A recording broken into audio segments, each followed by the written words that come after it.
Number 121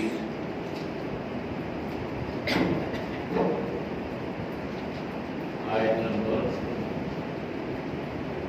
121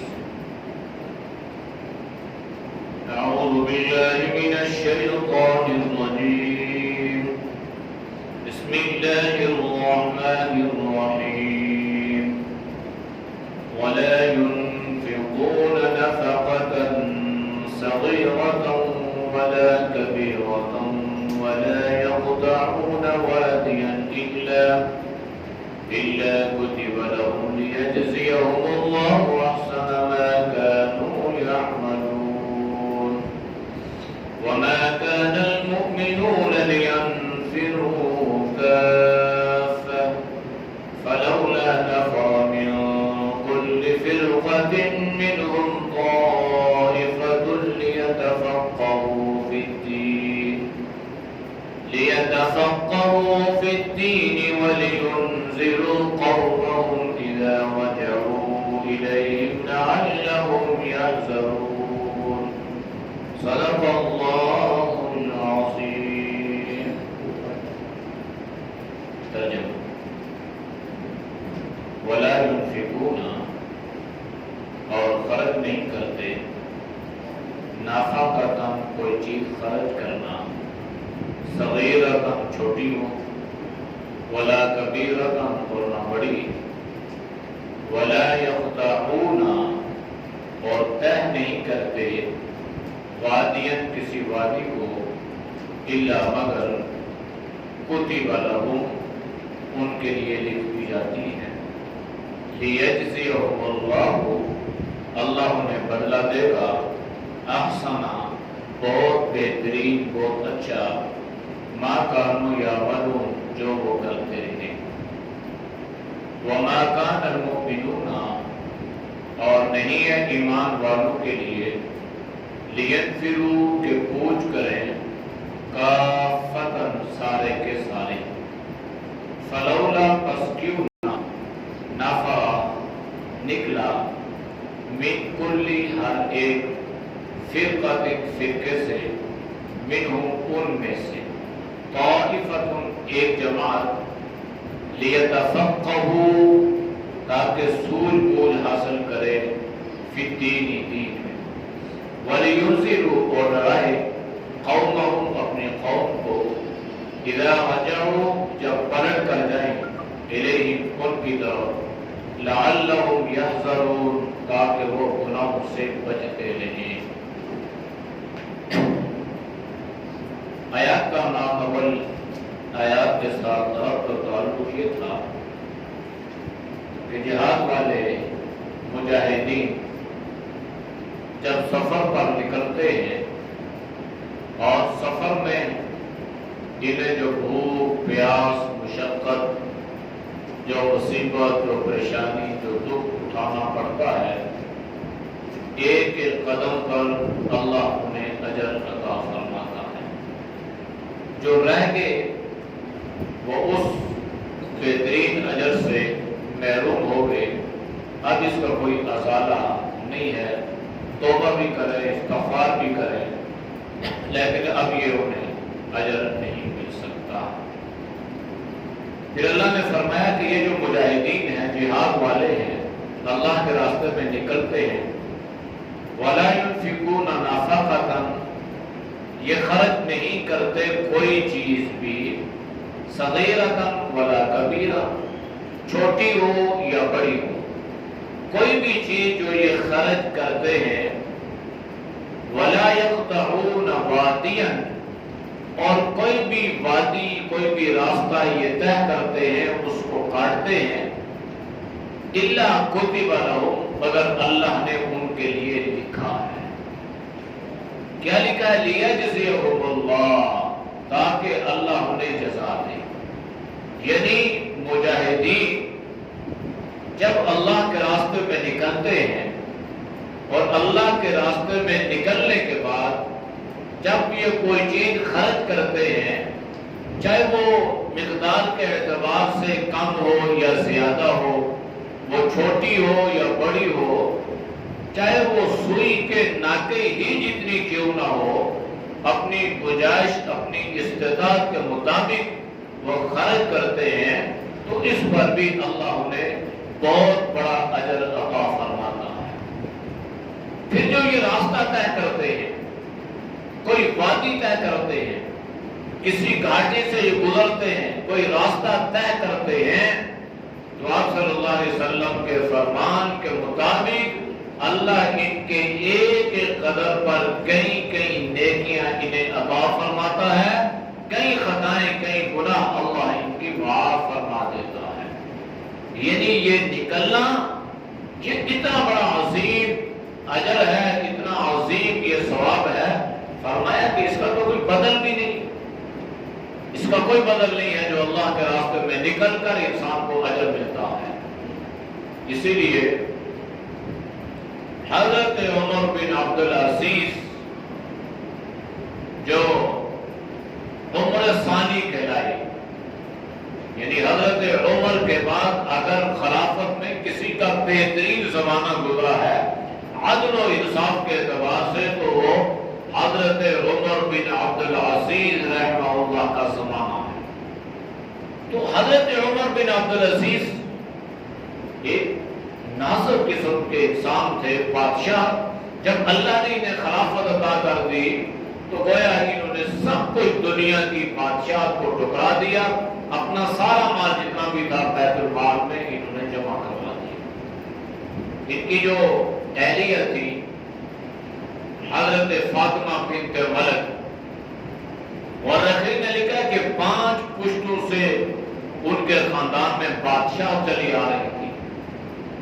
تو اس ناز و نخرے میں پلنے والی خاتون، یہاں صورتحال یہ ہوئی کہ جو روزانہ ایک سوٹ پہنتے تھے دوبارہ اس کی باری نہیں آتی تھی، یعنی ہمیشہ نیا جوڑا پہنے، کبھی دھو کے وہ جوڑا نہیں پہنا۔ یہ ان کی شہنشاہ بادشاہ فراخ دلی اور یہ ساری چیزیں ان پہ تھی، لیکن اللہ نے ایسا ان کو خوف و رعب اور دبدبہ عطا فرمایا کہ خلافت کے بعد سب کچھ چھوڑ دیا، یہاں تک کہ پھر ان کے کپڑوں پر پیمان نظر آتے تھے اور پیاز کے ساتھ اکثر وہ کھانا کھا لیا کرتے تھے۔ تو خیر یہ ان کے مختصر حالات زندگی۔ تو کسی نے پوچھا کہ حضرت عمر بن عبدالعزیز کا مقام اور مرتبہ زیادہ ہے یا حضرت امیر معاویہ رضی اللہ تعالی عنہ کا زیادہ ہے؟ حضرت معاویہ صحابی رسول ہے اور حضرت عمر بن عبدالعزیز صحابی نہیں ہے، تابعی۔ تو یہ تو فرق ہے اللہ کی طرف سے، اور انتخاب بھی اللہ کی طرف سے، اللہ نے جس کو چاہا صحابی بنا لیا۔ تو حضرت امیر معاویہ رضی اللہ تعالی عنہ کی صحابیت میں کوئی شک نہیں ہے۔ تو خیر حضرت عمر بن عبدالعزیز نے جب یہ بات سنی تو آپ نے اس پہ ناراضگی کا اظہار فرمایا، غصے کا اظہار فرمایا کہ تم مجھے امیر معاویہ کے ساتھ شامل کرتے ہو، شمار کرتے ہو، برابری شامل کرتے ہو، میرا مقابلہ امیر معاویہ کے ساتھ کرتے ہو۔ قسم ہے اس ذات کی جس کے قبضے میں میری جان ہے، واللہ العظیم حضرت امیر معاویہ کا جو گھوڑا نبی کریم صلی اللہ علیہ وسلم کے ساتھ دوڑا، اور اس کے دوڑنے کی وجہ سے وہ جو دہور دست غبار اس کی نتھوں میں پڑا، حضرت عمر بن عبدالعزیز اس کا مقابلہ بھی نہیں کر سکتا۔ آپ نے فرمایا کہ اس کا مقابلہ نہیں کر سکتا، یعنی آپ صلی اللہ علیہ وسلم کی معیت میں چلنا، آپ کے ساتھ سفر کرنا، اور سفر بھی جہاد کا ہو تو پھر آپ اندازہ لگا سکتے ہیں کہ اس پر اللہ نے کتنی رضا کا اعلان فرمایا ہوگا، اور اس پر اللہ نے ان کو کتنا اجر عظیم عطا فرمایا ہوگا۔ اس لیے فرمایا کہ لیجزیہم اللہ، اللہ انہیں بدلہ دیتا ہے احسن، بہت بہترین۔ احسن جو ہے نا، ایک ہوتا ہے حسن اچھا، اور ایک ہوتا ہے احسن بہترین، سب سے اچھا۔ تو اللہ نے فرمایا کہ اللہ ان کو اتنا بہترین اجر عطا فرما رہا ہے کہ اس سے بہترین اجر ہی کوئی نہیں۔ ما کانوا یعملون، جو انہوں نے کیا اس سفر میں، جو خرچ کیا، جو مشکلات برداشت کی، جو صعوبتیں پریشانیاں اٹھائیں، اس پر اللہ ان کو بہترین اجر عطا فرما رہا ہے۔ اب غزوہ تبوک کا بیان تھا، تو آگے اللہ نے سارے جہاد کو، مجاہدین کو، سب کو چھوڑ کے ایک ضابطہ اور دستور بیان فرمایا۔ وہ یہ ہے وَمَا كَانَ الْمُؤْمِنُونَ لِيَنْفِرُوا كَافَّةً، اور نہیں اہل ایمان کے لیے کہ وہ کوچ کریں، نکلیں سارے کے سارے، سب نکل جائیں اہل ایمان کے لیے، یہ بات درست نہیں ہے۔ اب سب نہ نکلیں، کچھ نکلیں، جو بچ جائیں وہ کیا کریں، اللہ نے اس کو بیان فرمایا ہے۔ یہ نہیں ہے کہ سارے نہ نکلیں، کچھ نکلیں، کچھ رہ جائیں اور کچھ گھروں میں بیٹھ جائیں، ہاتھ پہ ہاتھ رکھ کے بیٹھ جائیں، یا کھیتی باڑی کریں، یا زراعت کا کام کریں، یا اپنے اپنے مشاغل میں مشغول ہو جائیں۔ فرمایا نہیں، کچھ نکل جائیں اور جو رہ جائیں انہوں نے کرنا کیا ہے، فلولا نفرا، بس کیوں نہ نکلا، من کل فرقۃ، ہر ایک فرقے میں سے، منہم ان میں سے، طائفۃ ایک جماعت، لیتفقہوا فی الدین، تاکہ وہ دین میں فقاہت حاصل کرے۔ یہاں پہ دو چیزیں آئی ہیں، ایک ہے فرقہ اور ایک ہے طائفہ۔ فرقہ بھی جماعت کو کہتے ہیں اور طائفہ بھی جماعت کو کہتے ہیں، لیکن ان میں فرق ہے۔ فرق یہ ہے کہ فرقہ بڑی جماعت کو کہتے ہیں اور طائفہ چھوٹی جماعت کو کہا جاتا ہے۔ اب اس میں بیان یہ ہوا کہ بھائی عمومی طور پر جہاد کی دو قسمیں ہوتی ہیں، ایک جہاد فرض عین ہوتا ہے اور ایک جہاد کبھی کبھی فرض کفایہ بھی ہوتا ہے۔ جہاد جب فرض عین ہو جائے تو ہر مسلمان پر نکلنا ضروری ہو جاتا ہے، پھر کسی پر اس کا کوئی بہانہ قابل قبول نہیں ہے۔ جس طرح نماز کے وقت نماز کا ادا کرنا فرض عین ہے، اسی طرح جہاد کے لیے نکلنا ہر مسلمان مرد کے لیے فرض عین ہو جاتا ہے، جس کو کوئی شرعی عذر لائق نہ ہو، کمزور نہ ہو، بیمار نہ ہو، لاغر نہ ہو، قوی ہو، طاقت والا ہو اور بیمار نہ ہو، اس پہ فرض ہوتا ہے، فرض عین ہو جاتا ہے۔ کبھی فرض کفایہ ہوتا ہے، تو ٹھیک ہے۔ تو فرض کفایہ جب ہو تو یہ صورت بیان ہو رہی ہے کہ فرض کفایہ کی صورت میں سارے مسلمان یہ نہیں ہے کہ وہ جہاد کے لیے نکل جائیں، اور پیچھے ایک اہم فریضہ ہے، وہ ہے علم میں مہارت حاصل کرنا، علم کو سیکھنا، دین کو سیکھنا۔ اب اگر سارے چلے جائیں جہاد کے لیے، بس جہاد میں جانے والا اس کی نیت، تمنا، ارادہ، خواہش ہوتی ہے کہ میں شہید ہو جاؤں۔ اگر وہ سارے کے سارے شہید ہو جائیں تو پیچھے جو بچ جائیں، کمزور تھے یا ضعیف تھے یا بوڑھے مرد تھے یا عورتیں تھیں یا بچے تھے، تو ان کو دین کون سکھلائے گا؟ لہذا اللہ نے اس دین کی اہمیت کو جہاد کے ساتھ جوڑ دیا کہ جہاد تو ضروری ہے اپنی جگہ، لیکن سب پر نہیں ہے، بلکہ ان میں سے کچھ ایسے افراد بھی رہے جن کو محض دین کے سیکھنے پر لگا دیا جائے۔ اور یہاں لیتفقہوا ہے، ایک ہوتا ہے لیتعلموا، تاکہ وہ دین سیکھ لے، علم کا مطلب ہے سیکھنا، سیکھیں۔ یہاں پہ لیتفقہوا، اس میں فرق ہے، ایک ہوتا ہے عالم بن جانا، عالم بن گیا جی، جیسے ہمارے کہتے ہیں، ایک ہوتا ہے فقیہ عالم، جو علم میں تدبر کرتا ہے، جو علم میں غور و فکر کرتا ہے۔ فرمایا کہ یہاں پر ایسے آدمی کی ضرورت ہے جو دین میں فقاہت حاصل کر لے۔ اور آپ جانتے ہیں کہ دین سیکھنے کی جتنی فضیلت آپ صلی اللہ علیہ وسلم نے بیان فرمائی ہے، شاید ہی فضائل میں سے کسی اور چیز کی اتنی فضیلت بیان فرمائی۔ جیسے تبلیغ ہے، جیسے ذکر ہے، جیسے جہاد میں نکلنا ہے، یہ ساری کی ساری چیزیں اپنی اپنی جگہ ان کی ایک اہمیت ہے۔ آپ صلی اللہ علیہ وسلم نے بنفس نفیس اس حلقے میں بیٹھنا پسند فرمایا جس میں دین سیکھا اور سکھایا جا رہا تھا۔ یعنی آپ جب تشریف لائے تو آپ نے دیکھا کہ علم کا ایک حلقہ ہے، درس و تدریس کا ایک حلقہ ہے، سیکھنے سکھانے کا حلقہ ہے، وعظ و نصیحت کا حلقہ ہے، ذکر اذکار کا حلقہ ہے۔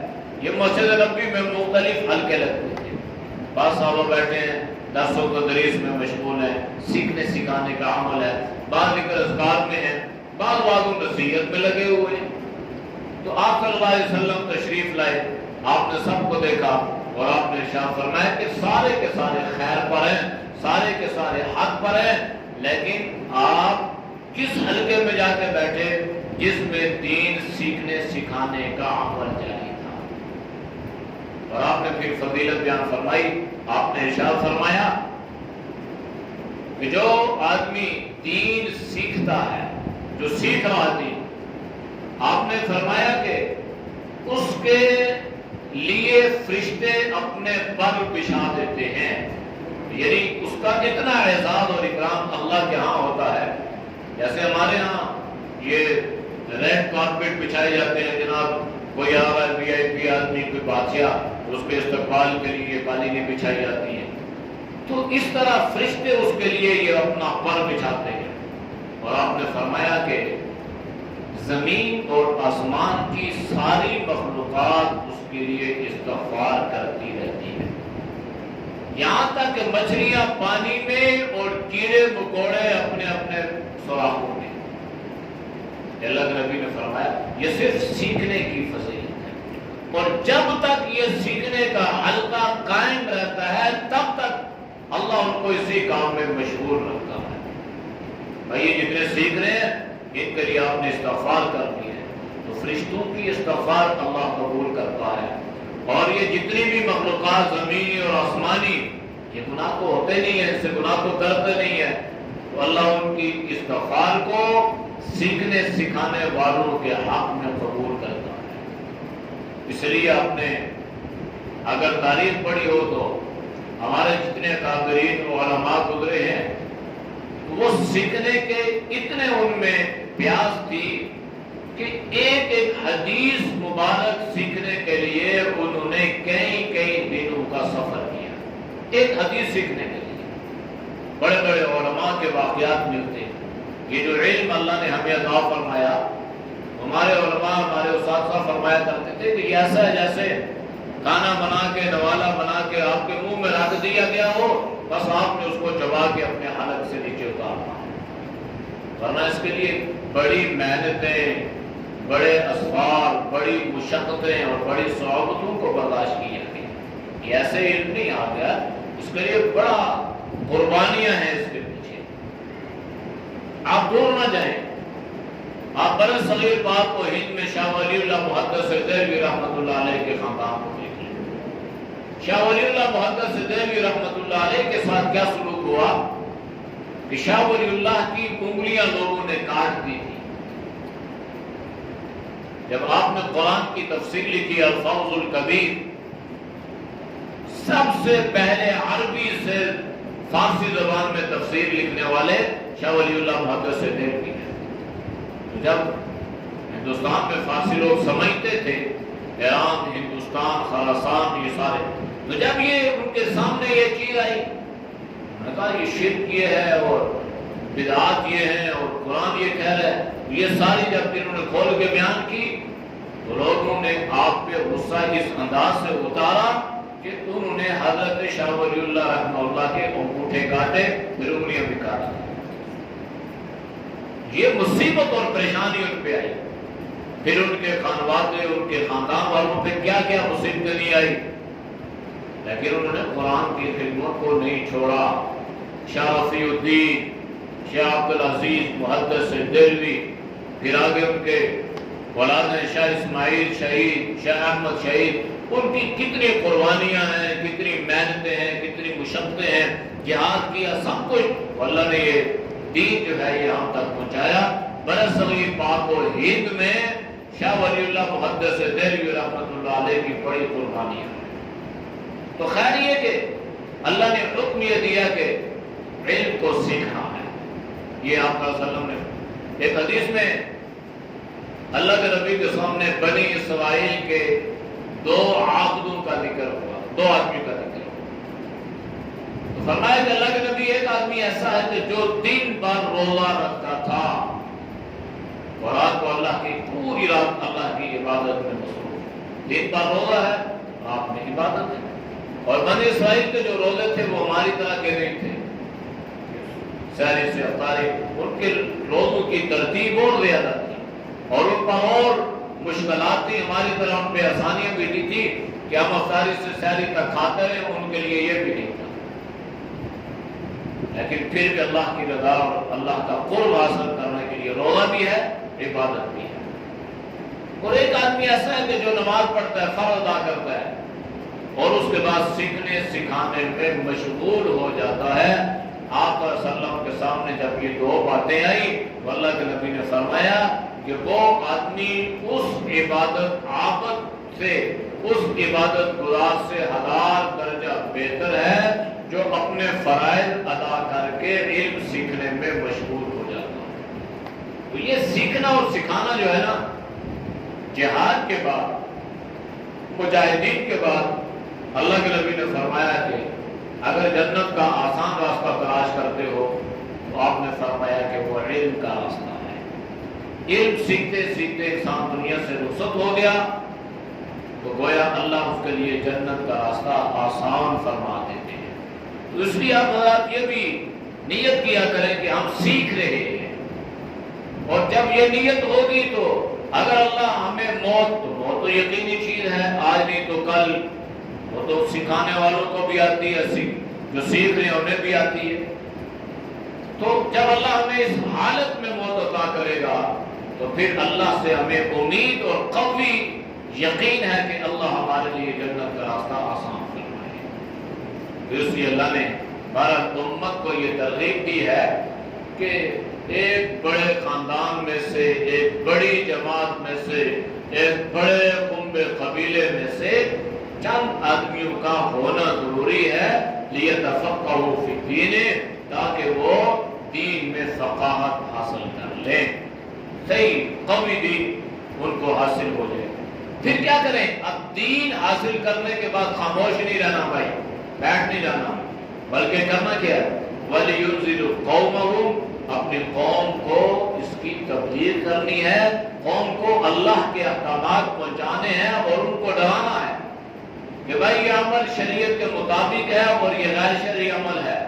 جب غیر شرعی عمل ہوگا تو پھر اس کے لیے اللہ کی ناراضگی ہے، اور اگر اللہ کو ناراض کیا تو پھر جہنم ہے۔ یہ ہے ڈرانا، تو عالم کی ذمہ داری بھی ہے۔ یہ بات بھی ذہن میں رکھیں کہ جتنے اللہ نے علماء کے فضائل بیان فرمائے ہیں، اتنی ان کی مذمت بھی بیان کی گئی ہے۔ یہ آسان کام نہیں ہے۔ حدیث میں اللہ کے نبی نے فرمایا کہ میری امت کا سب سے پہلے جہنم میں جانے والا جو شخص ہوگا وہ عالم ہوگا۔ عالم سب سے شہید بھی جائے گا، سخی بھی جائے گا، یہ سب سے پہلے جہنم میں جائیں گے۔ اس لیے کہ علم حاصل کرنا اللہ کی رضا کے لیے، پھر اس کے بعد اللہ کی رضا کے لیے لوگوں میں اس کی اشاعت کرنا، یہ بات علماء کی ذمہ داری ہے۔ اذا رجعوا الیہ، جب وہ اپنی قوم کی طرف دین سیکھ کر آ جائیں تو پھر ان کو اللہ کے احکامات پہنچائیں۔ جب پہنچا لیں تو پھر یہ بھی نہیں ہے کہ اپنی ذمہ داری سے بری و ذمہ ہو جائے کہ بھائی میں نے تو بتا دیا ہے، اب آپ ان کے فرمایا نہیں، اب ان کے حالات پہ نظر بھی رکھنی ہے کہ کس پر آپ کی بات کا اثر ہوا ہے اور کس پہ نہیں ہوا۔ اس کو اللہ نے اس انداز سے بیان فرمایا لعلہم یحذرون، نظر رکھنی ہے تاکہ وہ گناہوں سے بچتے رہیں، تاکہ وہ اللہ کی ناراضگی سے بچتے رہیں۔ تو علم سے انسان کو اللہ کی معرفت حاصل ہوتی ہے، تو جب اللہ کی معرفت حاصل ہو جائے تو عمل کرنے میں دل بھی لگتا ہے، آسانی بھی ہوتی ہے، اور علم سے جو عمل ہوتا ہے وہ عین شریعت کے مطابق ہوتا ہے۔ اس لیے بہرحال اللہ نے علم کی فضیلت کو قرآن کریم میں بیان فرما دیا۔ اچھا، ایک بڑا دلچسپ نقطہ ہے علمی ہے، اس آیت پر بہت میں نے کتنی دفعہ پڑھ کے سوچا اور علماء سے بھی پوچھا، ترجمے بھی پڑھے۔ یہ ہے کہ یہ پتہ نہیں چلتا آپ اس کی ترجمہ کہ علم سیکھے جو نکل جائے، کیونکہ یہاں ہر وہ اللہ نے فرما دیا کہ سارے کے سارے جو نہیں نکل سکتے، پاسبل ہی نہیں ہے، پریکٹیکلی پاسبل نہیں ہے، تو کیوں نہیں ایک گروہ ان کا نکل جاتا اور وہ یہ کہ لولا نفر بالکل یہ فرقہ جو میں نے طائفۃ میں یہ تفقہ۔ اب یہ جو نفری، یہ جو لوگ ہیں بولنے والے، یہ ایسے لگتا ہے کہ وہ دین سیکھیں گے اور لیکن یہ قوم تاکہ اب قوم جو ہے، جو عورتیں یا جو کمزور یا سارے اصل قوم کو اس کو کہیں گے کہ وہ پیچھے رہ گئے، تو اس کی زبان سے یہ کہ تاکہ وہ اپنی قوم کو ڈرائیں۔ میں بات کرتا ہوں، اچھا یہ موقع دیا کریں کیونکہ مقصد ہی تعلیم کا یہی ہے کہ دماغ انرجائز ہوتا ہے بندے کا، جب سنتا ہے دماغ بندے کا کام کرتا ہے، اس میں سوال ہوتا ہے۔ تو ویسے بھی ہمارے آدمی میں تو پتہ یہ پکا رول ہے کہ سبق کے بعد پوچھو کہ کوئی سوال کسی کا، یہ اصول ہونا چاہیے۔ میں ختم کرتا ہوں، میں لمبا نہیں کرتا، لیکن یہ قوم ادارہ جو ہے تاکہ اپنی قوم کو ڈرائیں جب ان کی طرف واپس آئیں، اللہ یاد آئیں تاکہ وہ بھی اللہ کا قوم۔ اب سوال یہ ہے عملی طور پر بھی دیکھیں، اور خاص کر رسول اللہ صلی اللہ علیہ وسلم کے زمانے میں جو لوگ جہاد کے اوپر جانے والے اقاب اور صحابہ اور خود رسول اللہ صلی اللہ علیہ وسلم، ان کے درمیان رہنا اور وہ دین زیادہ سیکھ رہی، یا جو چند معذور لوگ پیچھے رہ گئے ہیں وہ زیادہ سیکھ سکتے تھے، جس طرح تبلیغی جماعت والے پکی وہ تو کہتے ہیں جب تک نکلو نہیں اس وقت تک آپ دین نہیں سیکھ سکتے۔ اب یہ سوال کی اور کوئی نہیں، میرا سب یہ ہے کہ یہ مجھے بھی، اب میرے پاس جو قرآن پاک ہے ٹرانسلیشن انگلش کا بھی ہے اور اردو کا بھی ہے۔ اب یہ آپ کی ساری بات کا، ساری تقریر کا، ساری اس کا خلاصہ کیا ہے؟ یعنی آپ کو اس خلاصہ یہ ہے کہ اس چیز میں یہ شاید پتہ نہیں چلتا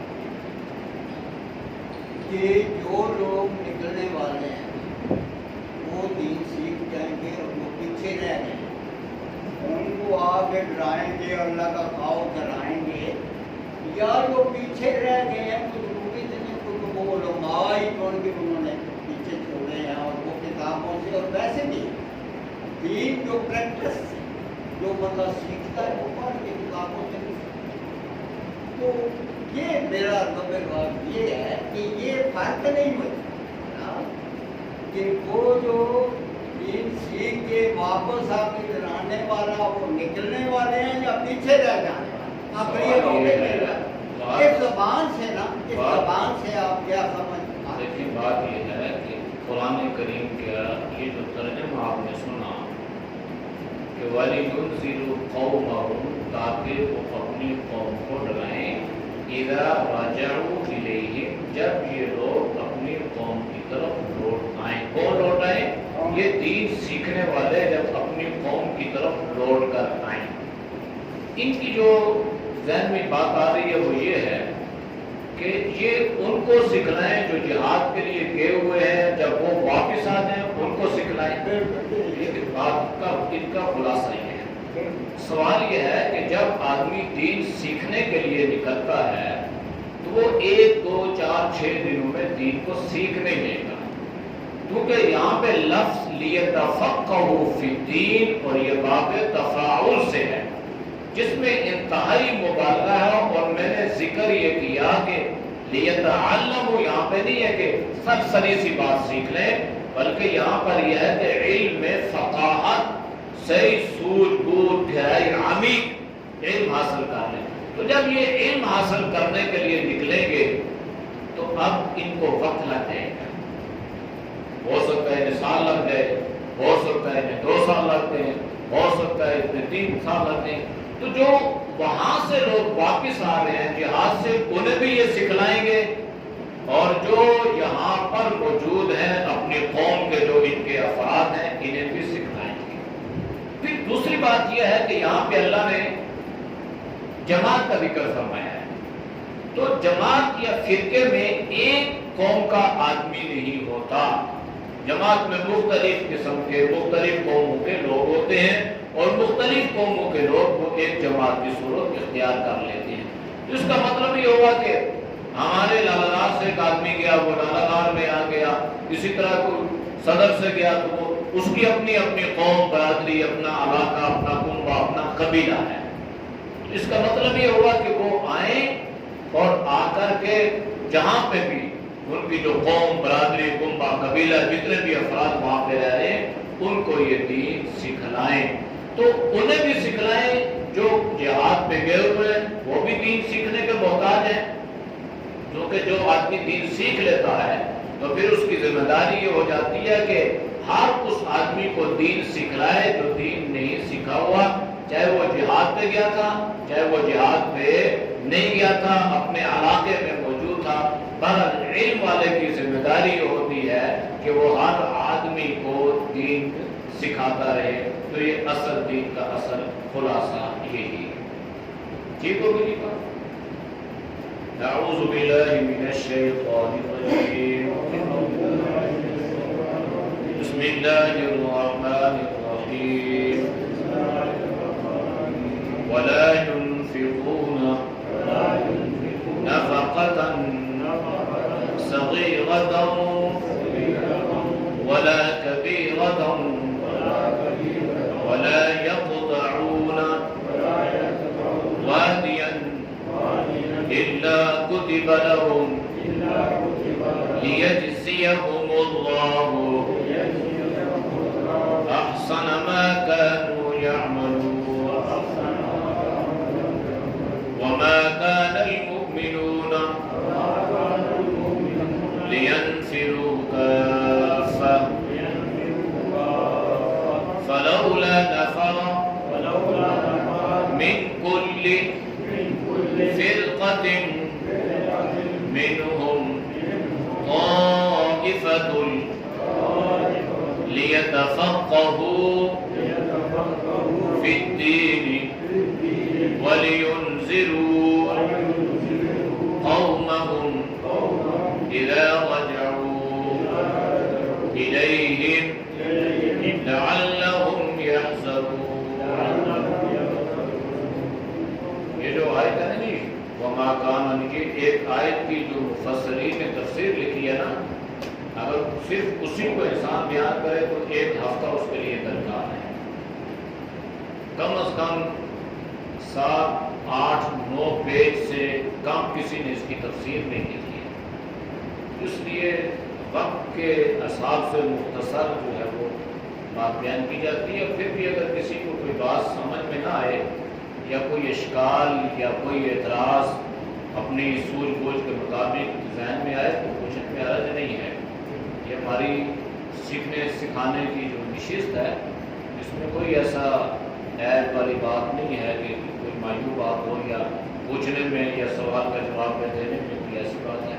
اس لیے اس کا اگر آپ مطالعہ کریں اور مطالعے میں کوئی بات سمجھ میں نہ آئے تو پوچھ لیا کریں. جیسے انہوں نے پوچھا, بات چیزیں ترجمے سے سمجھ میں آتی ہیں, بات چیزیں ترجمے سے سمجھ میں نہیں آتی, اس لیے پوچھا کریں. الحمدللہ رب العالمین والصلاۃ والسلام علی النبی الامی الکریم. یا اللہ ہم سب کے صغیرہ کبیرہ گناہوں کو معاف فرما, یا اللہ گناہوں سے حفاظت فرما, یا اللہ ہم سب کو علم دین سیکھنے کی توفیق نصیب فرما, یا اللہ علم فقاہت نصیب فرما, یا اللہ علماء کی قدر دانی نصیب فرما, یا اللہ گستاخیوں سے اللہ پوری امت کی حفاظت فرما, یا اللہ جو بیمار ہیں انہیں صحت کاملہ عطا فرما, بالخصوص ماشاء اللہ صاحب کی آنکھ کا آپریشن ہوا, دعا فرمائے اللہ نے ان میں اس میں کامیابی عطا فرمائے, اور اللہ نے قوت بینائی عطا فرمائے, یا اللہ ان کے آپریشن کو اللہ کامیابی سے امکانات فرمائے، سارے بیماروں کو اللہ صحت کاملہ عاجلہ مستمرہ دائم نصیب فرمائے۔ صلی اللہ